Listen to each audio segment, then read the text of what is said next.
तो चलिए, आज हम एक ऐसे 30 दिन के विल्डरनेस रियलिटी चैलेंज को ब्रेक डाउन करते हैं जो शुरू तो एक आम सर्वाइवल शो की तरह हुआ था, लेकिन देखते ही देखते ये साइकोलॉजी, ईगो और एक अल्टीमेट लॉन्ग कॉन की मास्टर क्लास बन गया। मिस्टर बीस्ट के इस क्रेजी सेटअप में ऊपर से देखने पर लगता है कि बस जंगल में एलिमेंट्स को सर्वाइव करना है, लेकिन सच तो ये है कि सतह के बिल्कुल नीचे बदले और मैनिपुलेशन का एक बेहद शतीराना खेल खेला जा रहा था। अब जरा सोचिए, असली पावर आखिर किसके पास होती है जब एक आदमी जंगल के बीचों बीच फंस जाता है, वो भी अपनी 5 एक्स गर्लफ्रेंड्स के साथ। इस कैओटिक सेटअप को पूरी तरह समझने के लिए हमें इस सरफेस लेवल ड्रामा से थोड़ा आगे बढ़कर कंट्रोल और पावर के एक्चुअल मैकेनिक्स पर ध्यान देना होगा। इमेजिन कीजिए, आंखों पर पट्टी बांधे एक आदमी को अकेले छोड़ दिया गया है, और जब पट्टी खुलती है तो सामने एक नहीं बल्कि 5 एक्सेस खड़ी हैं। Crazy, right? स्टेक्स बहुत हाई थे। शुरुआत हुई पूरे $2.5 लाख से, यानी $250,000, जिसे जीतने के लिए उन सभी को 30 दिन इस घने जंगल में गुजारने थे, बिना नहाए, ठंड में और कीड़े मकोड़ों के बीच। लेकिन सच बताऊं, ऐसी स्थिति में फिजिकली सर्वाइव करना गेम का सबसे आसान हिस्सा होता है। असली खतरा आसपास का माहौल नहीं, बल्कि हमारी इंसानी साइकोलॉजी होती है। तो आइए सबसे पहले सेक्शन पर चलते हैं, द अल्टीमेट एक्स ट्रैप। देखते हैं कि पहले ही दिन से इस साइकोलॉजिकल बैटलफील्ड को कैसे सेट किया गया। इस गेम का प्रेमिस ही ऐसा था कि ग्रैंट का सामना उसकी पिछली गलतियों से होना ही था, खास तौर पर एशली से, जिसे उसने कभी नेशनल टेलीविजन पर धोखा देकर पब्लिकली जलील किया था। शुरुआत में जब ग्रैंट अकेले अपने लिए एक आलीशान टेंट बना रहा था, अपने ही अहंकार में बिल्कुल मस्त और बेखबर, वहीं दूसरी तरफ बाकी 5 लड़कियां आग के पास बैठकर उसकी सेल्फ अवेयरनेस की कमी पर ओपनली चर्चा कर रही थीं। और इस एक चीज ने इन एक्सिस के क्रू को एक परफेक्ट मोटिव दे दिया, रिवेंज का। अब बढ़ते हैं दूसरे सेक्शन की तरफ, द सीक्रेट एडवांटेज। ये वो ट्विस्ट है जिसने इस पूरे गेम में सब कुछ बदल कर रख दिया।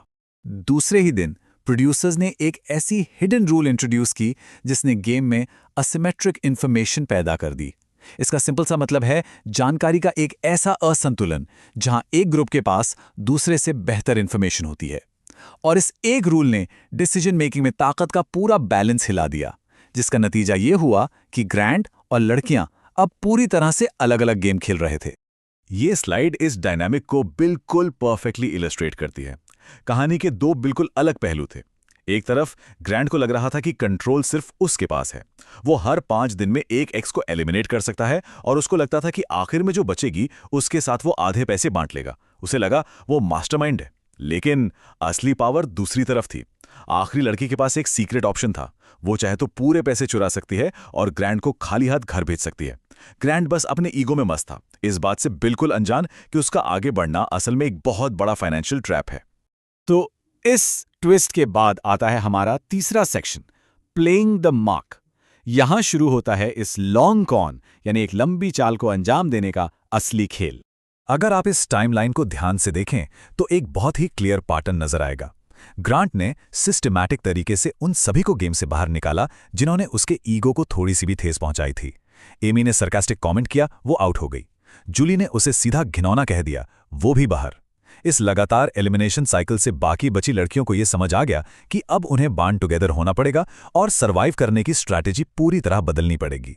ग्रैंट की लैक ऑफ सेल्फ अवेयरनेस और उसके वैलिडेशन की भूख को पहचानते हुए क्रू ने अपना काउंटर मेजर शुरू किया, जिसे उन्होंने नाम दिया प्रोजेक्ट मैनिपुलेशन। उनका मेन मकसद था किसी भी तरह अपनी सबसे स्ट्रॉन्ग प्लेयर एशली को एंड तक गेम में बचाए रखना। सबसे क्रूशियल पॉइंट यह है कि उन्होंने मिलकर ग्रांट के आसपास इल्यूजन ऑफ कंट्रोल क्रिएट किया, एक फेक रियलिटी। एशली ने उसके सामने फेक आंसू बहाकर रोने का नाटक किया ताकि वो वल्नरेबल दिखे, और ग्रांट खुद को एक हीरो समझने लगे। वो अपने ही अहंकार में इतना डूब गया कि वो उनके लिए टेंट खड़ा कर रहा था, झूले बना रहा था। वो सोच रहा था कि वो उन्हें प्रिंसेस ट्रीटमेंट दे रहा है, जबकि असल में लड़कियां बस चुपचाप लो लो कर रही थीं और विजुलाइज कर रही थीं कि एंड में उसके पैसे कैसे चुराए जाएंगे। Absolutely brilliant. अब आते हैं चौथे सेक्शन पर, द इंटेग्रिटी अल्टीमेटम। देखिए, हर हाइस्ट में एक न एक रुकावट जरूर आती है, और यहां वो तब आई जब एशली की असली नाराजगी और गेम जीतने की रणनीति आपस में टकरा गए। 20वें दिन के एलिमिनेशन पर ग्रांट ने अपनी पावर का पूरा गलत फायदा उठाते हुए एक नैरेटिव फोर्स करना चाहा। उसने डिमांड किया कि एशली उसके सामने बस ये एग्जैक्ट लाइन बोले कि हम दोनों समान रूप से इम्परफेक्ट हैं।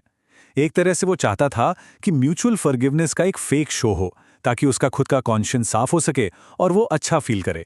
यहाँ एशली बहुत बुरी तरह फंस गई। एक तरफ थी उसकी इंटेग्रिटी, उसकी ईमानदारी। वो किसी भी हाल में अपनी गलतियों को ग्रैंट की गलतियों के बराबर नहीं मानना चाहती थी, और ना ही उसकी ईगो और कोपिंग मैकेनिज्म को सेटिस्फाई करना चाहती थी।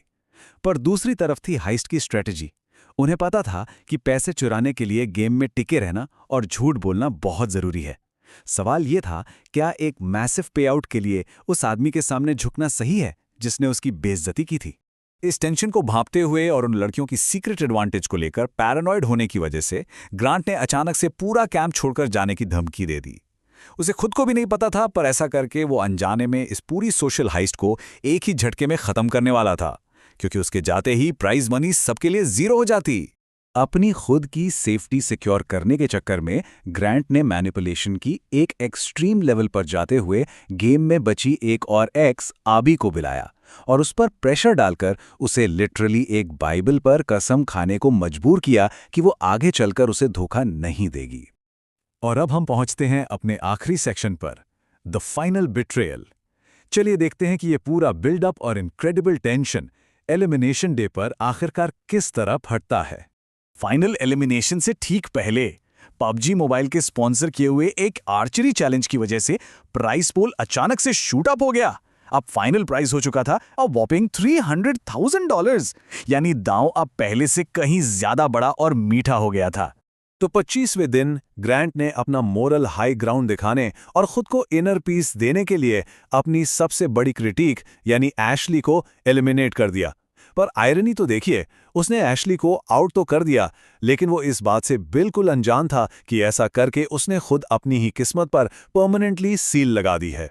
उसने गेम में सिर्फ एबी को छोड़ा था, जिसे उसने रिलीजियस ओथ से बांधा था। और फिर वो पलाया। जैसे ही होस्ट ने आखिरकार ग्रांट के सामने उस सीक्रेट एडवांटेज का खुलासा किया, अभी ने बिना एक भी सेकंड वेस्ट किए स्क्रिप्ट पूरी तरह फ्लिप कर दी। उसने साफ बता दिया कि जबरदस्ती रिलीजियस ओथ दिलवाना सिर्फ एक मैनिपुलेशन की चाल थी, और बस एक ही स्ट्रोक में उसने पूरे $3 लाख चुरा लिए। द फाइनल टैली सबके सामने क्लियर थी। ग्रैंड, जो खुद को पूरे टाइम मास्टरमाइंड समझ रहा था, 25वें दिन एलिमिनेट हुआ और उसे मिले एग्जैक्टली $0। एशली ने बिना फाइनल राउंड खेले ही अपने पब्लिक ह्यूमिलिएशन का टोटल बदला ले लिया, और अभी उसने आखिरी मास्टर मूव चलाया और पूरे $300,000 जीत लिए। ग्रांट के गेम का डिस्ट्रक्शन बिल्कुल सिमेट्रिक और टोटल था। उसने पैसे भी खोए, कंट्रोल भी खोया, और वो नैरेटिव भी खो दिया जिसे बनाने के लिए उसने इतनी चालें चली थी।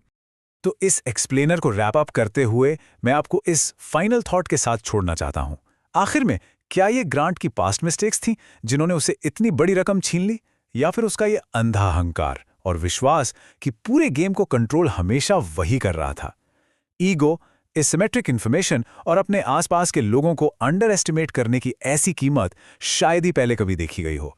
इस बारे में जरूर सोचिए और देखिए कि रियल लाइफ में भी कंट्रोल का ये इल्यूजन हमें कहां ले जाता है।